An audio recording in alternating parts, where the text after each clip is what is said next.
দেখেন। বাংলাদেশের রাজনীতির এই নাটকগুলো দেখার জন্য সব সময় মোবাইলে এমবি রাখি।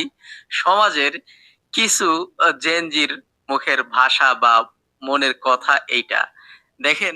মানে বাংলাদেশ এটা কিন্তু ভাই ওই যে ডাকসু নির্বাচনে ছাত্ররা মনে করেন যে জামাত শিবিররা আপনার পাশ করে ফেলাইছে না, এখন সাদেক কুকান সাদেক হোসেন কুকার ছেলে, ঠিক আছে, ওনাকে তো সবাই চিনেন। তো উনি কিন্তু এখন ওই যে খালে পচা জায়গাতে এই কি করতেছে, কচুরি ফেনা সাফ করতেছে, মানে মানুষের জনপ্রিয়তা হওয়ার জন্য। এখন তারা আর কোনো কৌশল খুঁজে পাইতেছে না, ঠিক আছে, কোনো কৌশল খুঁজে পাইতেছে না, যার কারণে কচুরি ফেনা সাফ করতেছে।